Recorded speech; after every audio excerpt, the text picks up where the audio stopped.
Memphis is the home of the blues, rock and roll, and Earle Farrell. From the Collierville Square to the mighty Mississippi, the Earle Farrell for Memphis show is all about good things that happen across the Bluff City and the people who make Memphis cool.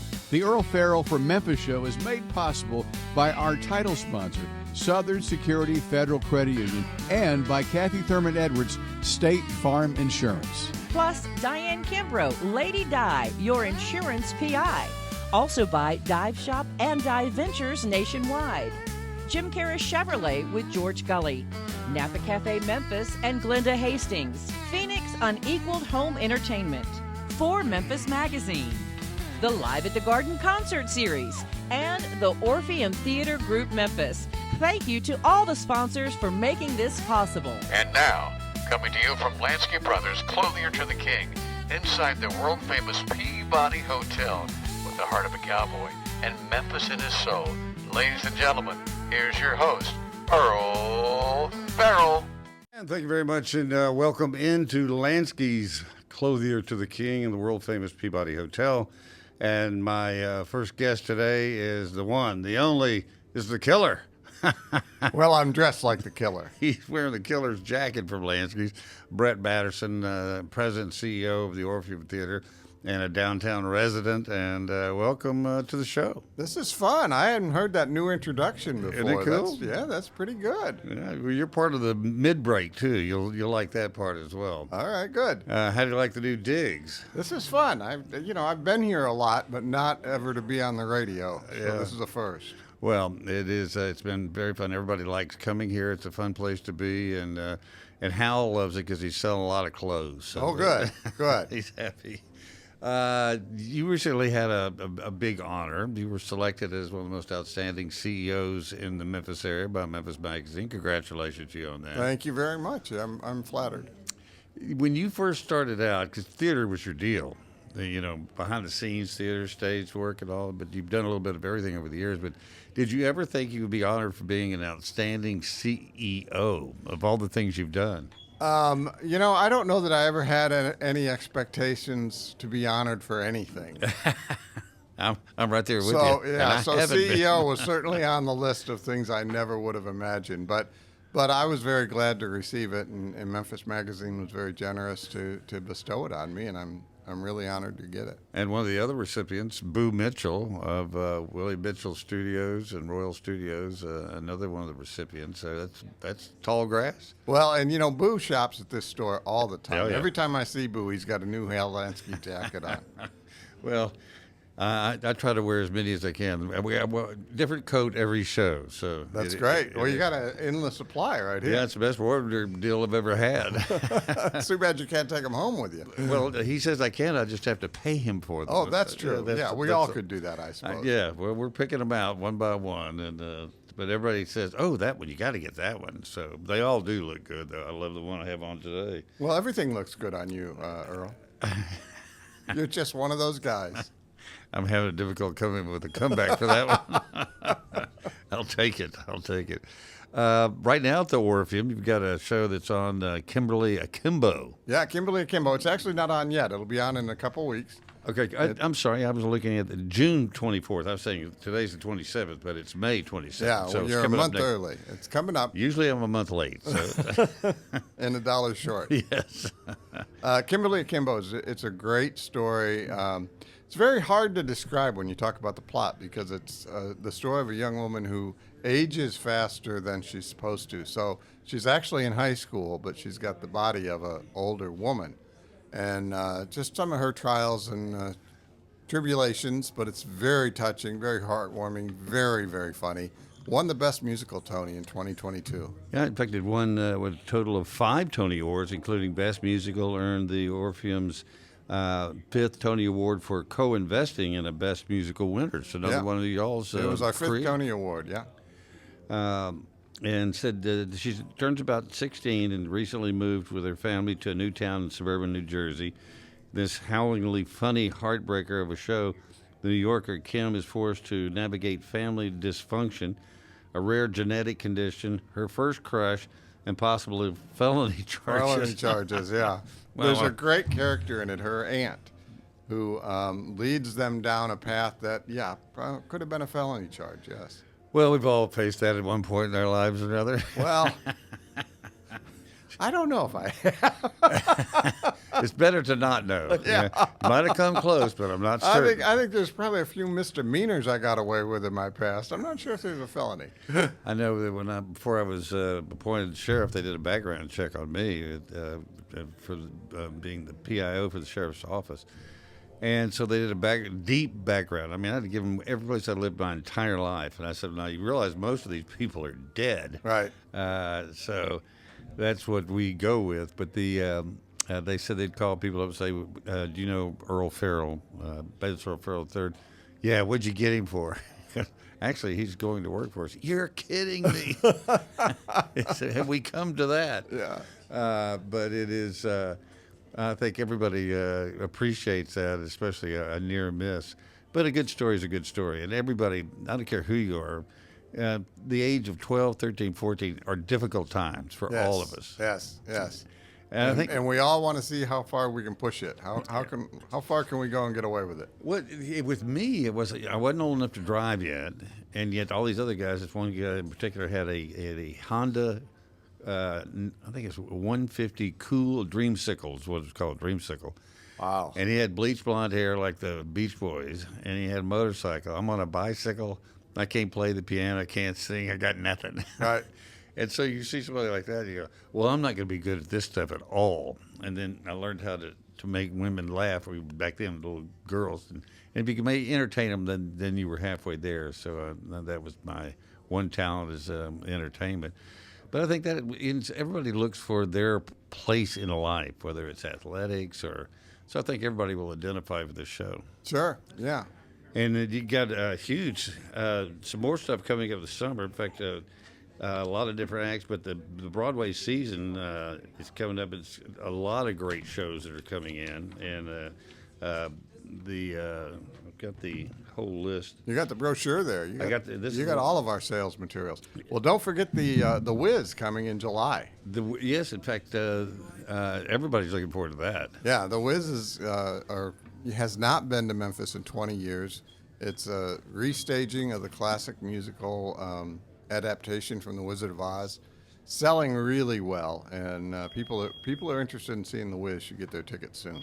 And then you've also, starting back in October, well, let's see if October is Neil Diamond musical, A Beautiful Noise, and how timely is that? Yeah, that's another one that we helped invest in on Broadway, helped bring to Broadway and the tour, and it's a great story. It's a jukebox musical, like all jukebox musicals. It features the songs that we know and love, but it tells his life in a very different way. He's actually talking to his therapist and talking about some of his fears. You know, the man was deathly afraid of performing, and he made his living performing. Isn't that amazing? Yeah. I was never afraid of performing. I had no talent, Yeah, right. which is another fear I should have had. Then The Notebook, the musical, October 28th to November the 2nd. Yep, that's a tearjerker, but it's the movie, the story of the elderly couple, and everybody knows that movie. And then now a musical. Is it the flautist? The Fullest. It's English writing, so I can't. Oh, it says and Juliet. And Juliet. You were way off, Earle. The flautist? The flutist? You need your specs, Mr. Farrell? Apparently so. And Juliet. And Juliet, yes. This is the story. Forget about what I just said. That's all right. I was thinking of the Magic Flute, the opera. I was thinking Mozart here. Where are we going? And Juliet. Whoa.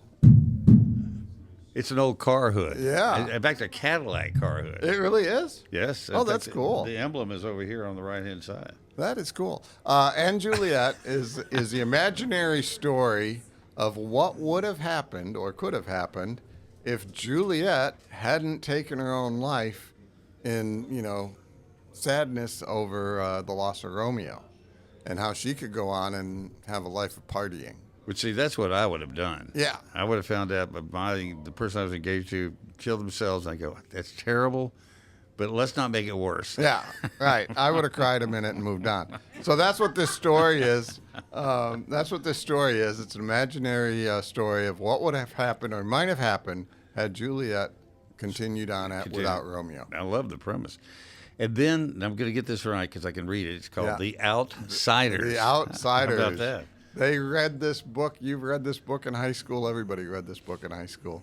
It's the classic S.E. Hinton novel. And then there was a movie made of it in early 1980. When I lived in Midland, Texas, this movie came out. I remember seeing it in Midland. At the Grand Theater there. I don't remember the name of the theater, but I remember seeing it. There are no Grand Theaters in Midland, Texas. Hey, the Yucca Theater in downtown Midland is pretty that's impressive. right. I forgot about the Yucca Theater. The Yucca Theater, Then after that, you got Sound of Music, which everybody absolutely loves. and you could read that title. Yeah. He's not going to forget about that, is he? No. The Sound of Music. For 65 years, The Sound of Music has been one of our favorite things with its timeless story and irresistible charm and score. And it really is. The music from it, everybody knows it. Even if you've never seen it, you know the music. Yeah, and you know the story. Everybody's at least glanced at the movie at some point. And Julie Andrews is glad she made it because that was the kickstart of her career. Oh, yeah. And absolutely. she never looked back. And speaking of looking back, Back to the Future. Another story we shouldn't have to explain to anybody. This is the stage adaptation of the movie. It made into a musical. Terrific. Just a lot of fun. I saw it in London, and then I saw it in New York. The car is the star. You've got to come just to see this DeLorean fly inside the Orpheum Theater. You know, there's a DeLorean that is at the car museum down here The Edge. In the Edge, yeah. And I was looking at it today. It really is. He was so famous, and everybody thinks they remember what it looked like. Very simplistic car. Yeah. But the lines on it are still great and instantly recognizable. Yeah. When we did our season announcement, we had a DeLorean I wonder if on it was stage. the one from The Edge. No, it was. There's a guy who owns one here, and he's got it all fixed up like the Back to the Future car. Oh, wow. Yeah. I just remember, was it the Universal Studios we went to, and they had the Back to the Future ride, and you got in a DeLorean. Yeah, a DeLorean. And you really felt like you were flying because they had it banking and pitching forward. Really cool. Then 6, the musical. This is the return of 6, which was a huge hit when I was here a couple seasons ago. It's the 6 wives of Henry VIII, and they spend most of the show trying to convince the others that they had the worst experience being married to this guy because I got beheaded, and I got divorced, and I got annulled, and so they fight over who had it worse with Henry VIII. It's a great story, very loud, very hip, very fast moving. I've heard it's great. Yeah. This one, The Beauty and the Beast, which is my son's favorite musical coming up when he was a little kid. He said he used to sing and he goes, "Daddy, do I sound just like him?" I went, "Just like him, son." At least you didn't say you look like him. No. But then what a great season coming up. And all at the Orpheum Theater. And the tickets are on sale now for the fall season. Season tickets. Season Single tickets, yeah. tickets are not available yet, but season tickets are being sold right now. And, there's real advantages to being season ticket holder. You get the same seats every show. You get the special perks. You get a discount card at area restaurants. A lot of great benefits for people who subscribe to the whole season. Well, and it is back downtown, and everything is happening downtown. The summer's just getting started, and so. And the Earle Farrell show's downtown. And the Earle Farrell show is downtown, and that's the icing on the cake. Every day we're going to have a segment called "See If He Can Pronounce This." Yeah. try to stump Earle. Yeah, well, stump Earle with the typeface. Yeah, a lot of successful winners on that show. It won't be difficult at all. The flautist. Yeah. Well, sometimes we see things that aren't there. That was the case with that. I have often done that. Anything else? So you got a lot of special shows that people should be pay attention to. What it appears at the Orpheum. Not all of them are sponsored by the Orpheum, but a lot of good shows coming through. Yeah, not just Broadway. We have concerts and comedians and all kinds of shows. People should always be checking our website to get the latest information. In fact, there's one coming up called The Beatles versus the Rolling Stones. Yeah. Ron Olson was telling me. Ask Brett if that's good, because he said, I'm thinking about going to that. It's not bad. It's not bad. They were here before. They were here during COVID, and they've come back. It's the same band. Couple members shift out throughout, but they play Beatles songs and they play Stone songs, and the audience can cheer for who they like better. A It's battle the of the classic Beatle versus Stones Yeah. argument that's been going on since probably 1963. And to think about it, it will always go on, because Beatle fans are totally different from Stones fans. Yeah, And absolutely. if you like one more than the other, you're never going to be convinced that the other is better. So Right.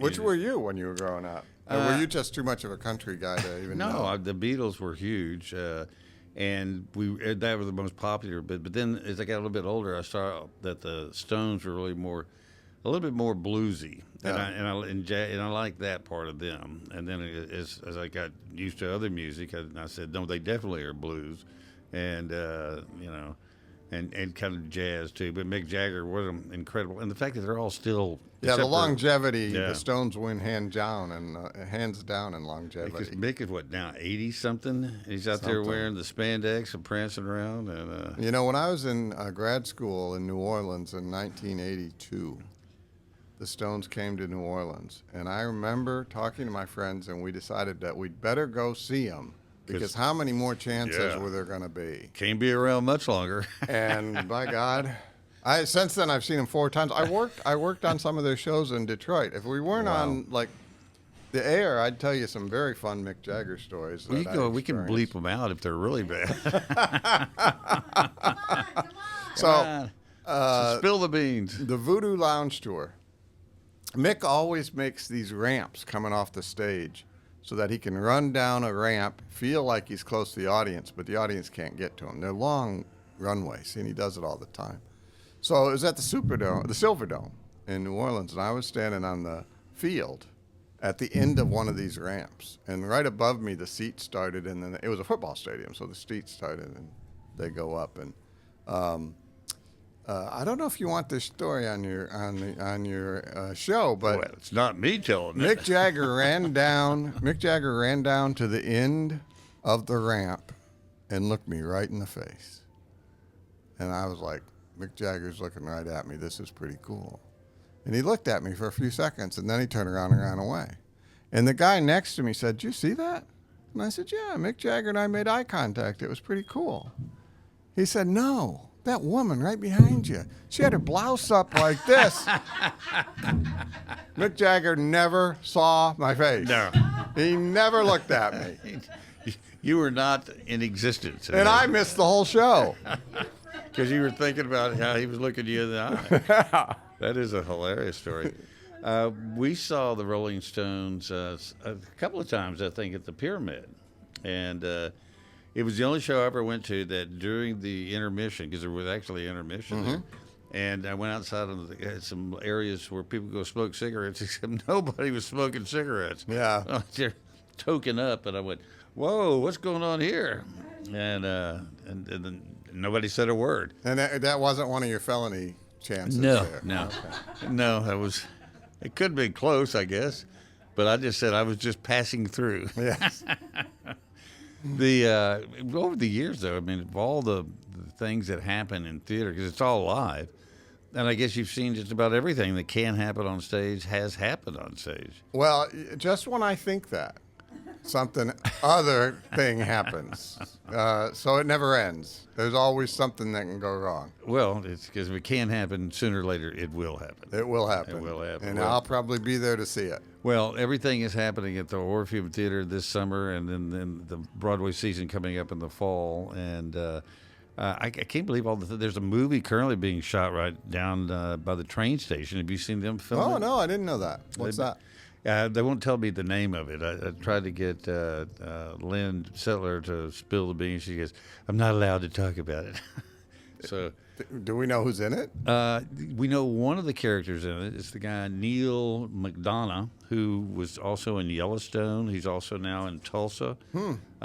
He's just got a movie that's coming out now called, I think, The Last Cowboy, Okay. where he plays an old bronc rider who his son gets ill and has to have this operation, $250,000, and so he rides one more time in this buck and bronc competition called the Legends to win $250,000 to pay for his son's operation. I saw a trailer out yesterday. It looked really good. So, Yeah. But he's been to Memphis several times. Our friend Gary Earhart is in the same movie. Yeah. And he said he got to know him. And let's see. Thank you for registering your interest as being the last story of David Allen. Not David Allen Coe. Yeah, I don't know. David But I thought Allen. it was The Last Cowboy. But anyway, it's supposed to be good, and they're shooting that. That's already done. It's in the can. In fact, it comes out in local theaters here real soon. I think you ought to buy that coat, though. I like this The coat. color. It looks good on you. Look at you on the monitor right here. Let me turn around a little bit more. You can see it. Look, that's the hippest I've ever looked. You look very hip. Really?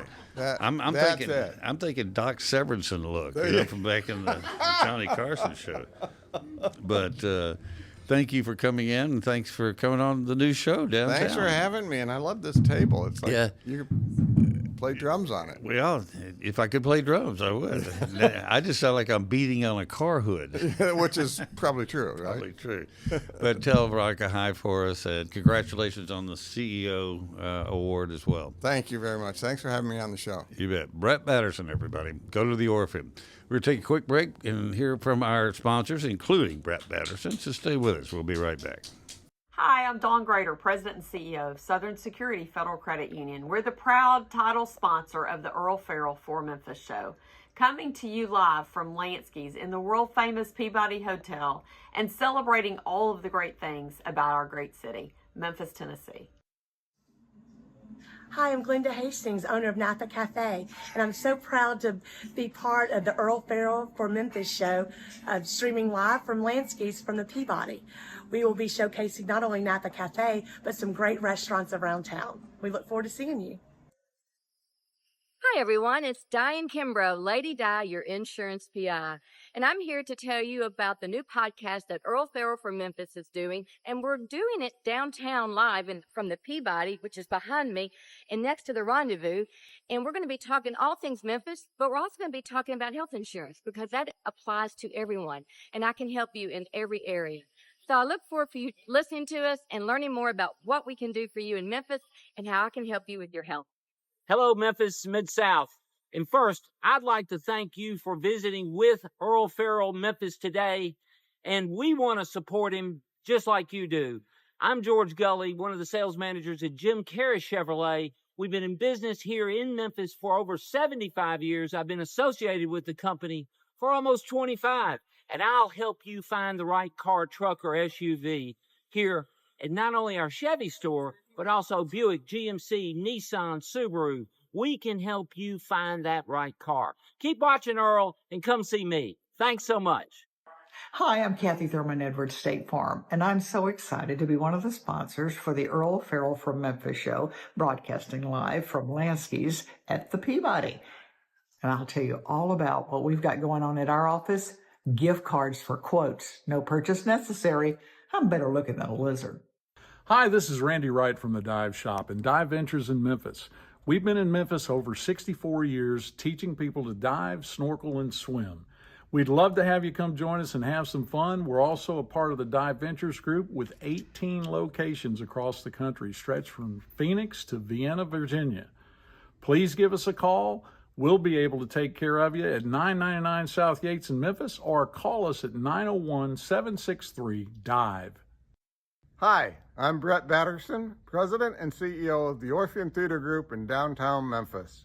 We are so pleased with our partnership with the Earle Farrell Show and very happy that he is broadcasting live from Lansky's at the historic Peabody Hotel. We're all here to make Memphis better. Hi, my name is Jameson Todd, and I'm the director of Live at the Garden and the Radiance Amphitheater. And we're so excited for our 25th year of Live at the Garden here at the Memphis Botanic Garden. We've got a great lineup for you this season, so come on out.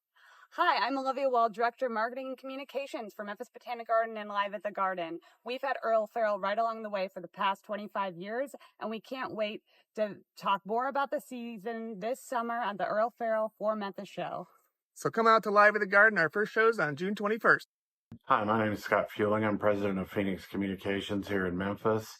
I'm really proud to support Earle Farrell's show, as is everybody else on the team. We love Memphis, and we love doing things to promote Memphis, and we can't wait for this to get started. And we're back, and thank you very much. With me now is Uncle Lou, who is the founder and the owner of Uncle Lou's Fried Chicken. We're just talking about how long we've been friends, and it has nothing to do with chicken. I like the man. Right. Yeah, you actually met me when I was still Lewis. You were Lewis before I back then. changed to Uncle Lou. Yeah. And it worked. Your story is a great story, and it's you had a restaurant and served everything like most restaurants try to do. 3 restaurants, and each time he tried something different, and each time it just didn't work. Correct. And you found the location on Mill Branch, which you just recently moved from, to Winchester. Correct. But you found it, and you said, I'm going to offer this guy such a ridiculous amount of money a month to rent this that he will turn me down, and I won't have to worry about it again. But Partially, okay? So, no, the guy that had it, he had just opened that spot, and he had been there from January to March, which he didn't give it enough time. So then when my friend Charles Mason Pee-wee, El Terrifico Tamales, Uncle Charlie South, I know you remember him. Oh, yeah. Yeah, that was my mentor. He told me about the place, but at that time I had swore that I would never, ever have another restaurant in my life because I had like 3 previous restaurants. And I never said they failed. I learned what not to do the next time. So every time I had to close one of them down. But one thing you always did in your own family was big family events. Correct. They would always say, Uncle Lou, and that was your nieces and nephews. That was and all, correct. But everybody called you Uncle Lou. Now.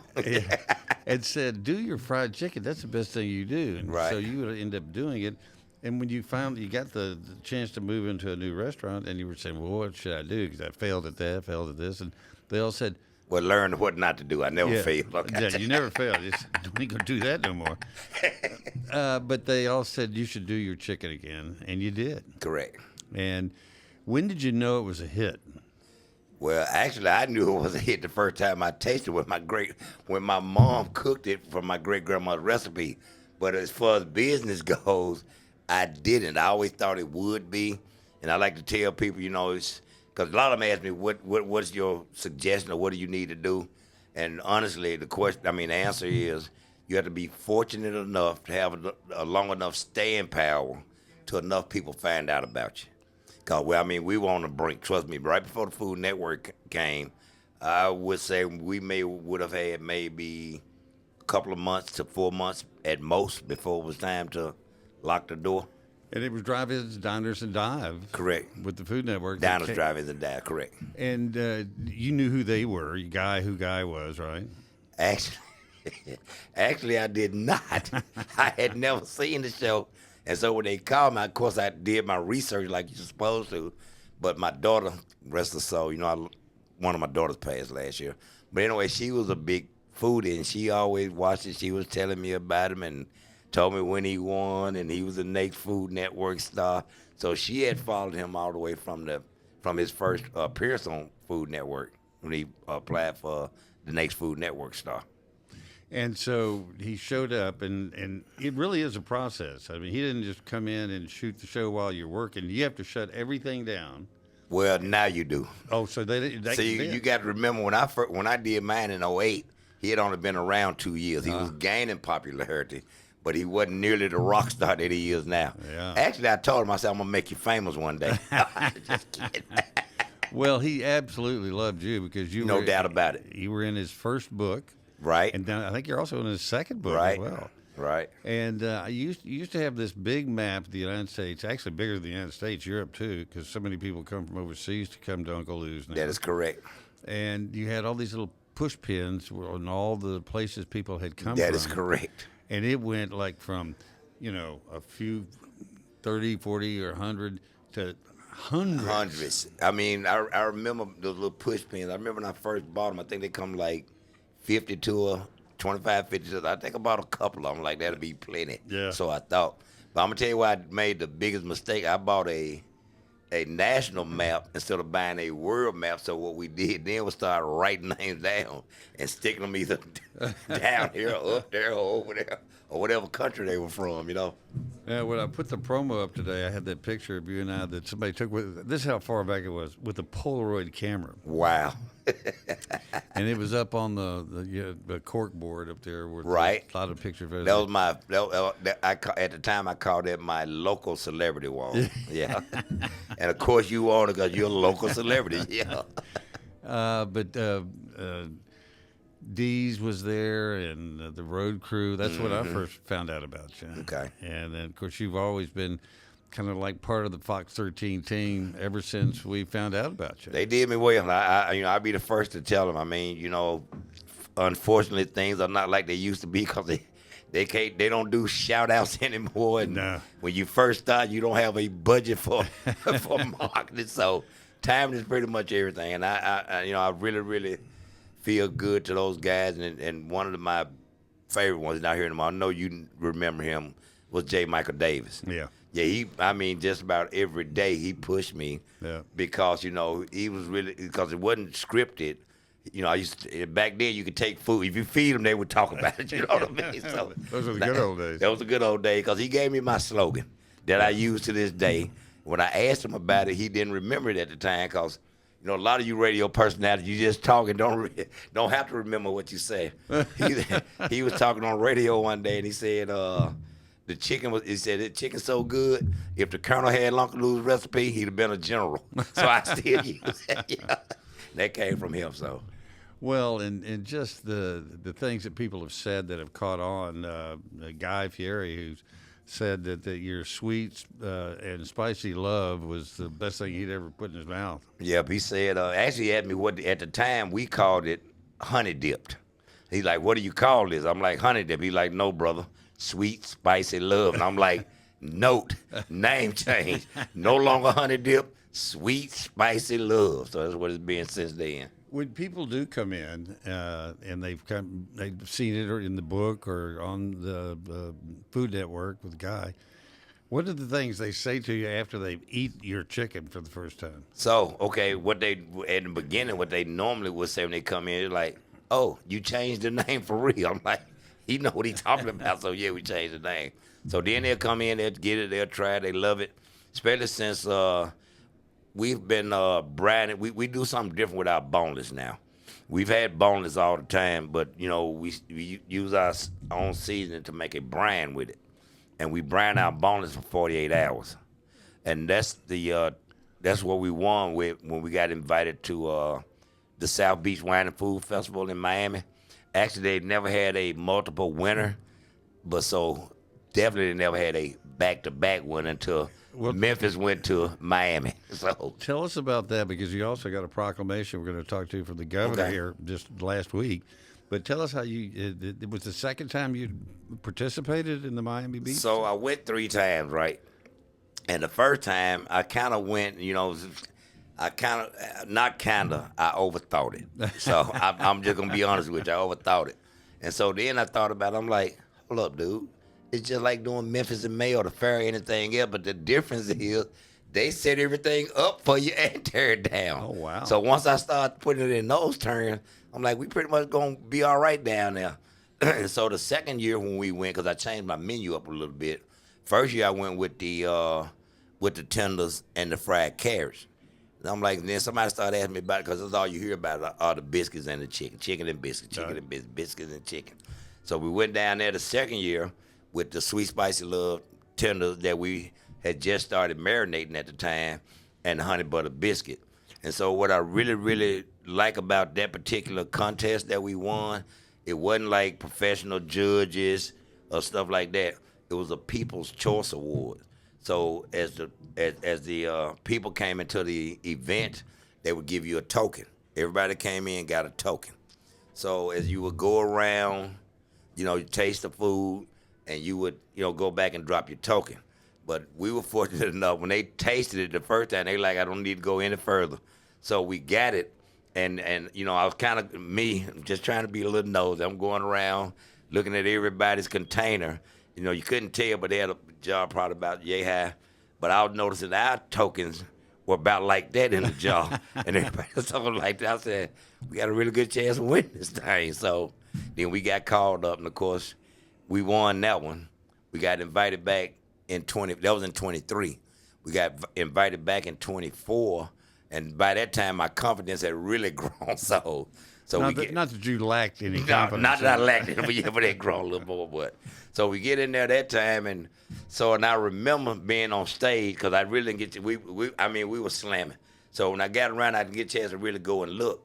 And I remember when we got on stage, they had the count, and I was standing next to the guy, and I read his lips, and it's kind of like. He was saying it wasn't even close. I'm like, then I'm like, wow, well, who won? You know what I'm saying? When they showed, they said, wow, it wasn't even close, you know. But he didn't say it. He kind of lipped it, and I'm sitting there reading it. And so by that time, they always called 3 up.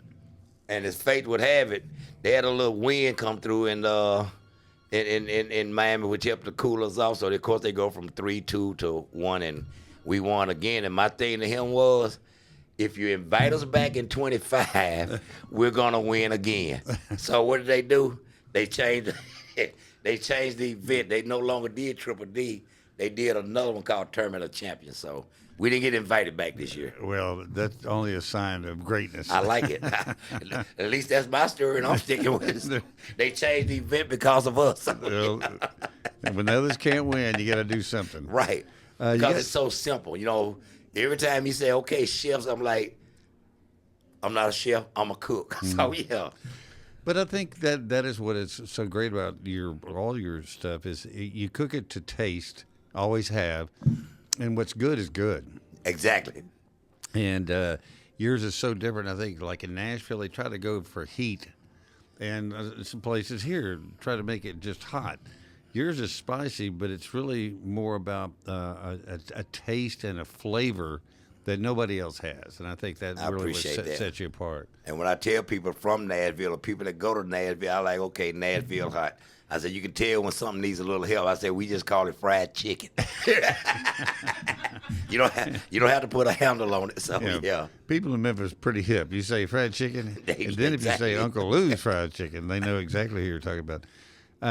And this is the Tennessee Senate made a proclamation that just came out, and it says, whereas you take great pleasure in recognizing an innovative restaurateur who combines the most delicious, I'm having to read this side-to-side food, with a competitive spirit, and whereas Louis Martin, proprietor of Uncle Lou's Fried Chicken, one of the featured chefs at the 2024 Food Network and Cooking Channel South Beach Wine and Food Festival in Miami, Florida.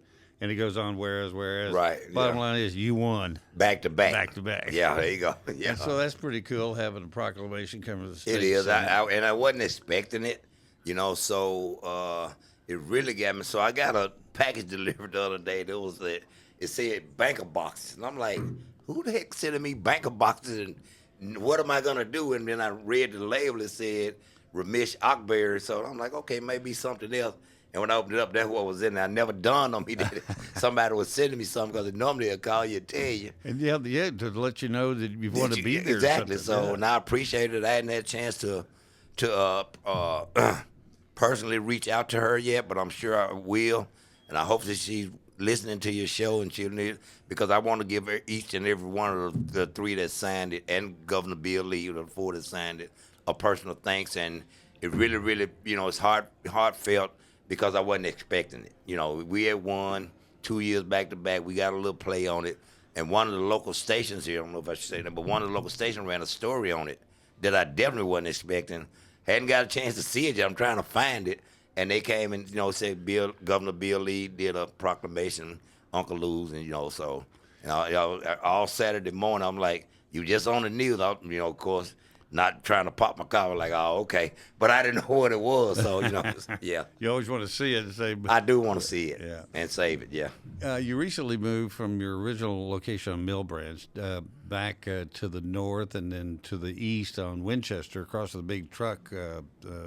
Is that Big Mac or what kind of? Well, now you further down. We at Mill Branches right there. Yeah. We're on the same side of the street as Lit Junior, but across Mill Branch. Yeah, we on the south side and the street. Was it like an old Wendy's? It was an old Wendy's. That is correct. How has it gone? Because you know, I mean, better than I could ever expect. Seriously, I mean, I figured we'd get a little boost or bump, but it's been you know, you kind of level out at the 3-month stage. You kind of got an idea because you know you knew and everybody's coming because the first 2 days was like Crazy. You know, it would be if I could find a better word to describe crazy, that's what I would use. It was beyond crazy.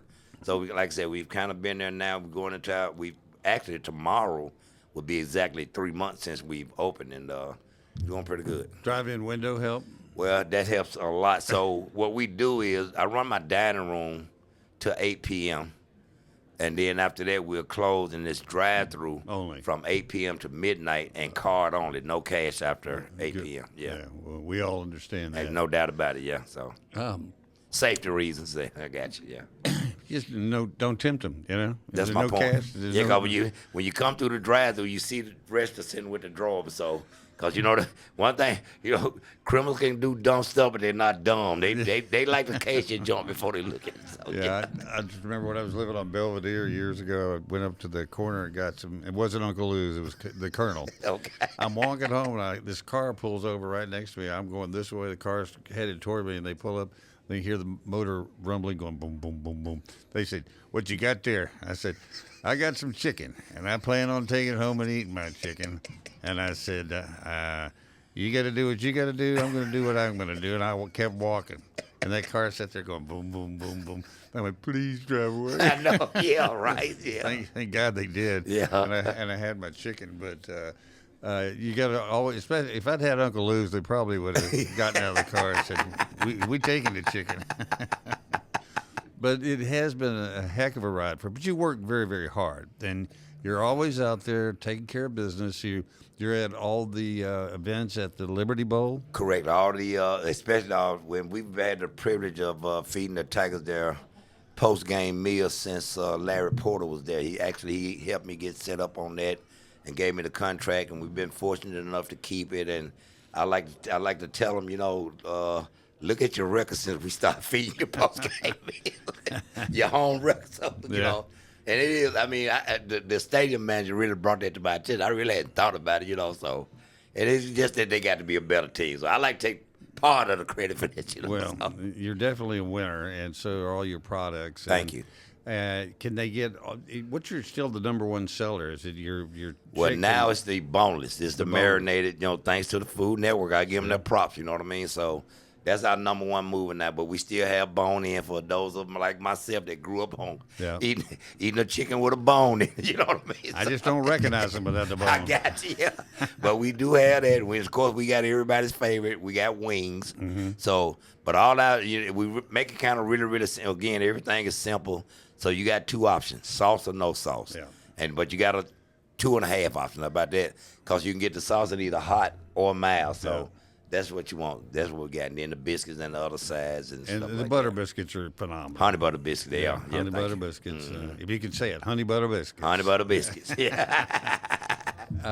When people come in with bringing other people, I always think it's kind of interesting to watch because you can't really explain Uncle Lou's till you get there and they eat it. I agree. So you bring them in and they're looking at all. You used to have all the pictures of all your different food up there. The big burger, the cheese. I still got them. Do you? But I just came to the 21st century. They on a screen now. So as they flash by, you still see them. Yeah. Before there was these old photographs. That's exactly what it was. With the sweet and spicy sauce all over them because everybody touched them. Actually, I forgot about that. You had a wall up there and everything was framed. Yeah. Oh, yeah, I remember that now. So I forgot about that. We did have them in steel. But you watch people walk in, they kind of look at apprehensive, kind of, okay, it's kind of a rough neighborhood. Right. I'll come here during the day. Right. And then you sit there and start watching them eat, and then there's nothing left. Right.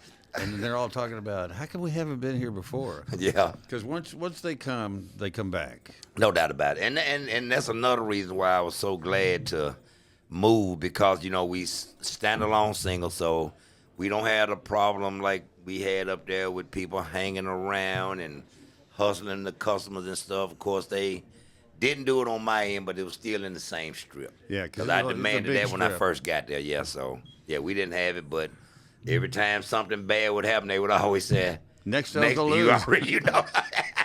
But it wasn't at Uncle Lou's. It was just next to Uncle Lou's. Yeah, but you became a landmark. And so, you know, the first time I heard that, seriously, It was an attorney used to come and have lunch all the time. He was out of Mississippi. He said, I want to tell you something. I hope you don't take it the wrong way. I'm like, I didn't know what was coming next. He said, you kind of reminded me of Interstate Barbecue. You becoming a destination place. And it really hadn't dawned on me, but I know we got a lot of, actually, Jim Nealon was the one that told me I need to open on Sundays. He's like, are you open on Sunday? I'm like, no. That was after we'd been on the Food Network, right? He said, well, people travel on Sundays. They got to go home. Point made. Yeah, Sundays like maybe our third to fourth busiest day of the week. Sure. Now. Yeah. Go to church. Go pick up some Correct. Uncle Yeah. And it's fried chicken on Sunday. Yeah. That's the South. That was another part of my education learning part because I listen, So. When you look back over your time and your huge success, because you have been hugely successful, and I know you said you learned from your what not lessons, to do, what not to do, but yeah. you never failed at anything. What do you think though was the one thing? Was it the Food Network that totally turned everything around? No, 1,000%. The only reason why I probably didn't go back to work because I'm one of those guys. I had at the time probably 7, 8, 9 employees. I'm like, they depended on me. Wife and kids depended on me because my wife never knew how bad or how deep it was until, she started hearing about it when we were on Food. And she said, I didn't know. I'm like, trust me, I stressed enough for the whole family. You didn't need to know because, I stressed up for all of us. So, yeah. There's a movie that we watched on Netflix just the other night, Nona's, about this guy that grew up Italian and his grandmother cooked, and he missed her food. And so he said, everybody's Italian, got to miss their mama's food. Same thing with fried chicken. Nobody cooked fried chicken like your grandmother. And so food is a very family type thing. I agree. And I think what happened in the movie was they opened up and everybody joined in and helped out, but nobody showed up, which is your biggest fear. Your biggest fear of the restaurant business is you open up and nobody shows up. Trust me, when I made the move, I'm like, okay, it should.